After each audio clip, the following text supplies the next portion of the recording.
Hello all of you, welcome to Devarapalli granite rocks. My name is M Gangadhar Prasad. ఇప్పుడు నేను అనంతపురం జిల్లా పామిడి మండలం దేవరపల్లి గ్రామంలో ఉన్నాను. ఇక్కడ గ్రానైట్ రాక్స్ ఎక్కువగా ఒక కొండలో ఉన్నాయి. అక్కడే 10 years బ్యాక్ ఒక ఫ్యాక్టరీ ఏర్పాటు చేశారు. ఇక్కడ చూసినట్లయితే canal mid Pennar lift back canal. ఈ కెనాల్ నెమల్పల్లి చెరువు దగ్గర మొదలై దేవరపల్లి, మామిడూరు మరియు మిడుతూరు మీదుగా ప్రవహిస్తుంది. సంవత్సరంలో దాదాపు 5 నుంచి 6 నెలల పాటు ప్రవహిస్తూ ఉంటుంది. అలాగే ఇప్పుడు నేను నాతో పాటు మహేష్ కూడా ఉన్నాడు. ఇద్దరం కలిసి కొండపైన ఉన్నటువంటి మ్యాసివ్ గ్రానైట్ని చూడటానికి వెళ్తున్నాము.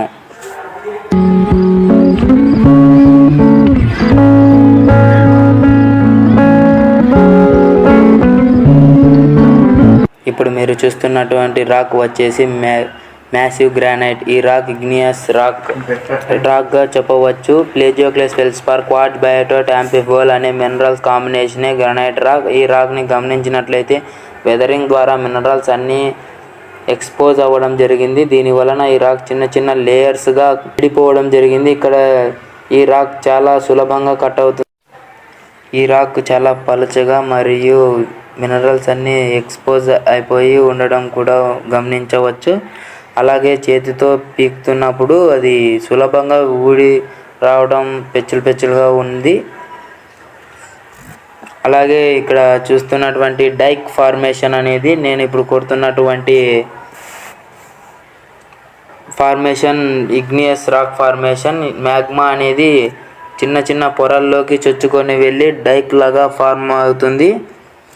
ఈ డైక్స్ కొండ మొత్తం గమనించడం వచ్చు. ఈ రాక్ చాలా వరకు చిన్న లేయర్గానే ఒకటే ఫార్మేషన్లో ఏర్పడింది, కానీ ఎంతో సులభంగా కట్ అవుతోంది. మ్యాగ్మా అనేది చాలా కూల్ అయిన తర్వాత ఏర్పడిన రాక్గా ఈ రాక్ని చెప్పవచ్చు. అలాగే ఈ నా చేతిలో ఉన్నటువంటి 2 రాక్స్ కూడా చాలా హార్డ్ మెటీరియల్. ఇప్పుడు కిందన చూస్తున్నటువంటి ఇది గ్రానైట్ రాక్. ఈ రాక్ వెరీ హార్డ్నెస్గా ఉంటుంది.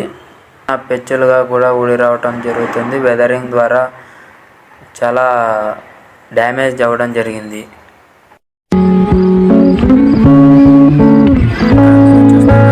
పెద్ద రాక్ గ్రానైట్ రాక్. ఇలాంటి రాక్ కూడా వెదరింగ్ వలన చాలా చిన్న చిన్న పెచ్చులుగా వస్తుంది. ఈ రాక్ని చిన్న చిన్న భాగాలుగా కట్ చేసి మనం ఇండ్లలో పునాదులుగా వాడతాము. అలాగే ఈ రాక్స్ యొక్క క్వారీ కూడా ఇక్కడ పక్కనే మూసివేయడం కూడా జరిగింది. ఈ రాక్ని చిన్న చిన్న భాగాలుగా కట్ చేసినప్పుడు చేతులతో ఎత్తడానికి వీలుగా కాదు, ఎందుకంటే ఎడ్జెస్ చాలా షార్ప్గా ఉంటాయి.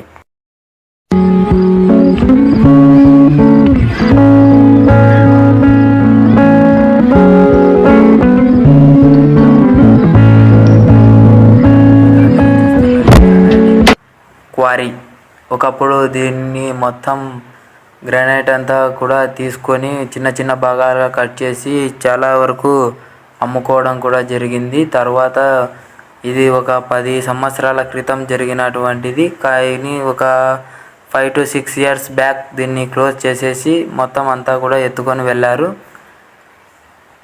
అందుకే ఇక్కడ చాలా పెద్ద గుంతగా ఏర్పడింది. ఈ రాక్స్ ఉన్నటువంటి కొండని తెల్లరాళ్ళ కొండ అని దేవరపల్లి గ్రామ ప్రజలు పిలుస్తారు. ఇక్కడ చాలా వరకు పెద్ద రాక్సే ఉండడం కూడా మనం గమనించవచ్చు. ఈ గ్రానైట్ రాక్ని ఇళ్లలో కింద పరుచుకోవడానికి అయితే వీలు కాదు, ఎందుకంటే చాలా హార్డ్గా ఉంటుంది. ఎక్కువ పీసు లెంత్ అనేది ఉండదు, చిన్న పీసెస్గానే వస్తుంది.